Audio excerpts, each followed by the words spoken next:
On pense toujours que le danger est loin, qu'il se cache dans les rues sombres, chez des inconnus, dans les lieux que l'on ne fréquente pas. Mais si le vrai danger portait ton nom de famille, s'il partageait ton lit, ton repas, ton sang, ce jour-là, à Douala, j'ai compris que parfois, le mal ne crie pas, il sourit. Ce jour-là, je ne savais pas que j'allais assister à plusieurs morts, alors qu'un seul cercueil était présent. Et le plus troublant, c'est que le coupable était dans l'assemblée. Je me baladais dans un quartier de la ville de Douala, quand j'aperçus des obsèques. Par curiosité, je m'arrêtai pour lire le programme affiché, et soudain, des cris d'horreur. Pas des pleurs, des cris secs, lourds, terrifiés. Intrigué, je m'approchai. Tout le monde était assis. Un cercueil était posé. Un homme était debout et parlait d'une voix ferme, glaciale. Il répétait sans cesse « C'est elle qui l'a tué. Je vous raconte tout. » On m'a donné 5 minutes. Écoutez-moi bien. Mon frère a rencontré Emilia lors d'une fête. Une femme très belle, travailleuse comme vous le savez tous. Elle a été pour lui une force, un soutien indéfectible. Grâce à elle, comme il le disait lui-même, il a pu économiser et construire plusieurs maisons qui lui rapportaient beaucoup d'argent. Ils étaient heureux. Ils ont eu 4 enfants, comme vous le savez bien. Puis, sa femme a décidé de faire des affaires. C'est là que tout a commencé à se dégrader entre eux. Elle n'était plus présente. Elle ne vivait plus que pour ses affaires. Des voyages au Bénin pour acheter des marchandises, puis revenir les vendre ici. Peu à peu, elle devint absente, comme je l'ai dit plus tôt. Elle devint irrespectueuse et ne s'occupait plus de ses enfants. Pourtant, encore en bas âge. Lors d'une dispute avec son mari, mon frère, qui était fatigué de ses absences, elle dit « Je ferai venir ma nièce qui va t'aider. » Quand la nièce arriva, quelques mois plus tard, la fille cadette de mon frère commença soudainement à faire des crises d'épilepsie, sans aucune explication. La femme de mon frère accusa aussitôt sa nièce d'en être la cause. Elle traita sa mère de sorcière. Mais paradoxalement, elle refusa que la jeune fille retourne chez sa mère.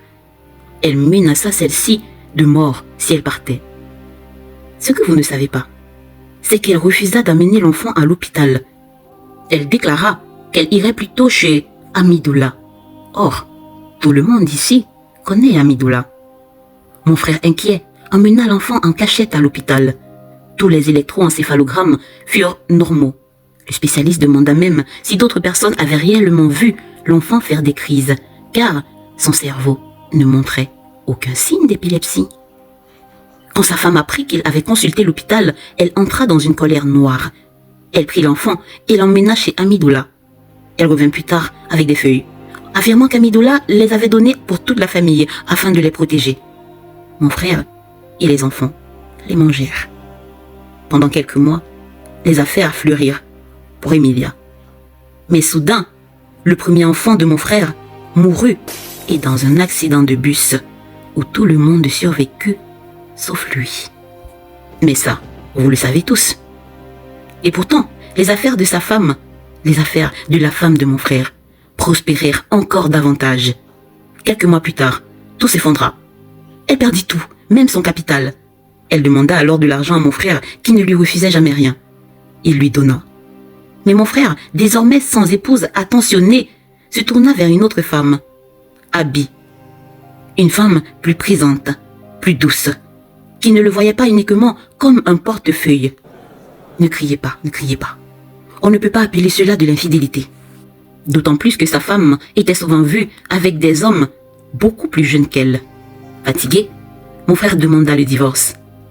Quelques jours plus tard, leur enfant, le deuxième, pourtant brillant à l'école, perdit soudain la raison. Du jour au lendemain, il devint déficient mental.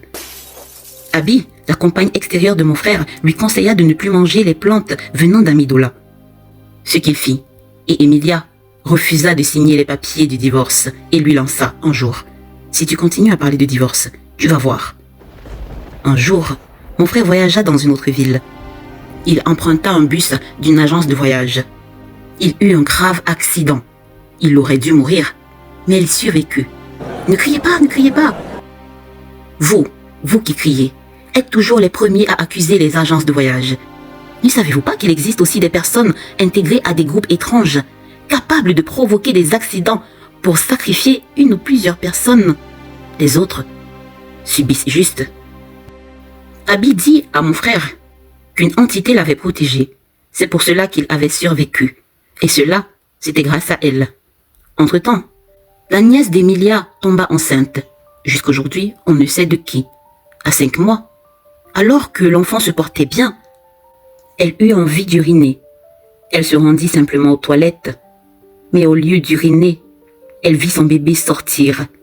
Cela arriva plusieurs fois, parce que celle-ci tomba enceinte 4 fois.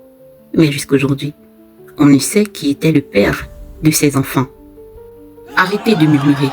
Qui avez-vous accusé? Le village? Les anciens? Vous avez traité toutes les personnes âgées de ce village de sorciers, de criminels. Silence, permettez-moi de continuer. Brisée, la nièce retourna chez sa mère. Les affaires d'Emilia ne marchaient plus. Mon frère, devenu dur, refusait désormais de lui donner de l'argent. Un jour, elle lui dit « Donne-moi de l'argent, sinon tu ne voyageras plus. » Mon frère rit et lui dit « Je ne voyage pas, répondit-il. »« Pourtant si, dit-elle. Je voyage tous les jours avec ma rivale. » Mon frère ne comprit pas ce qu'elle voulait dire. Quelques jours plus tard, il perdit sa virilité. Médecin, produit, prière, rien. On lui révéla que sa femme était la cause de sa situation et que s'il continuait à voir sa compagne, elle risquait de mourir. Sa compagne, au courant de cela, refusa de le quitter. Quelques semaines plus tard, elle mourut sous un camion. Elle était sur une moto, mais le conducteur a survécu. Après cela, mon frère s'affaiblit. Sa femme profita de son état. Un matin, il se réveilla, incapable de parler ni de marcher. Un légume. Elle utilisa son argent, puis décida de l'enterrer vivant. J'ai réussi à empêcher cela. J'ai voulu l'emmener chez moi, mais elle a dit « C'est moi son épouse ». Et quelques jours plus tard, mon frère a été déclaré mort.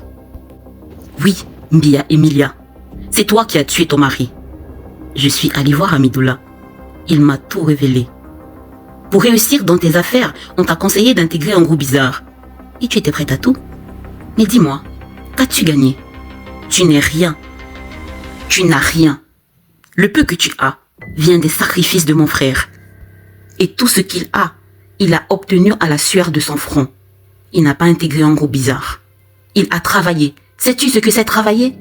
Et quelques secondes plus tard, une femme vêtue de blanc se leva.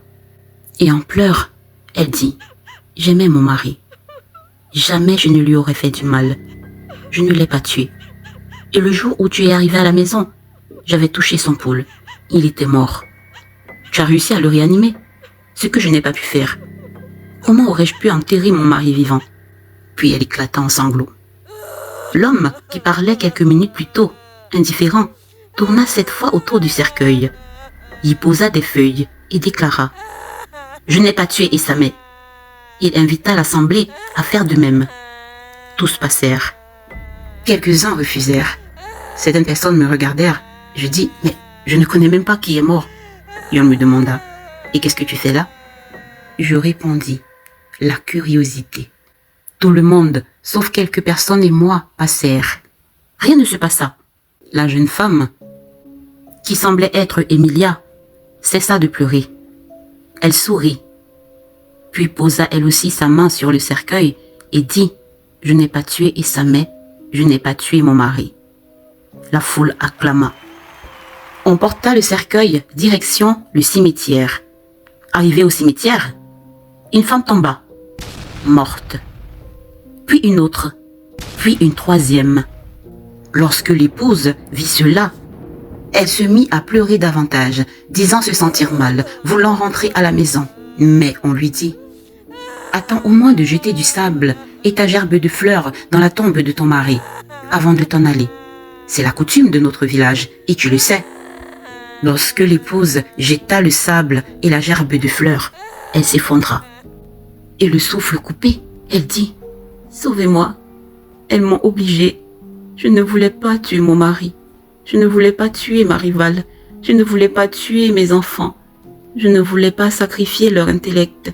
Elles m'ont obligée. » Et la foule demandait « Qui? Mais qui t'a obligé ?» Emilia ne répondit pas. Elle expira, puis mourut. Je lançai un cri comme plusieurs personnes dans la foule. Était-ce un film? Plusieurs choses, en dehors de ce qui s'est passé au cimetière, m'ont troublé. Après les morts au cimetière, aucune autorité n'est venue, aucune enquête, aucune question. C'est comme si certains savaient déjà qu'il valait mieux se taire et ne rien faire. En plus, le lendemain, les gens riaient, les enfants jouaient, les affaires reprenaient, comme si 4 morts de plus n'avaient jamais existé. Alors je me suis demandé, combien d'histoires comme celle-ci se terminaient sans bruit? Combien de cercueils ferment leurs secrets pendant que nous continuons à vivre à côté de ceux qui les ont causés? Depuis ce jour, je n'assiste plus aux enterrements comme avant. Je n'écoute plus seulement les pleurs, j'observe les regards. Celui qui ne pleure pas, ou qui pleure un peu trop. Celui qui regarde le cercueil trop longtemps. Celui qui sourit quand tout le monde détourne le regard. Parce que, ce que j'ai appris ce jour-là, c'est que le mal ne porte pas toujours un visage effrayant. Parfois, il prépare un repas. Parfois, il dort à côté de toi. Et la question n'est plus qui a tué, mais plutôt qui aurait quelque chose à gagner si tu disparaissais. Si tu écoutes cette histoire, ce n'est peut-être pas par hasard. Peut-être que quelqu'un autour de toi a déjà pris une décision te concernant. Ce genre de décision ne s'annonce pas. Elles ne font pas de bruit. Elles s'exécutent en silence. Alors, protège-toi. Observe. Ne dis pas tout. Ne mange pas tout. Ne mange pas partout. Ne fais pas confiance à tout le monde, parce que parfois, le danger connaît ton prénom. Et maintenant, si cela arrivait dans ta famille, saurais-tu reconnaître les signes? Réponds-moi en commentaire.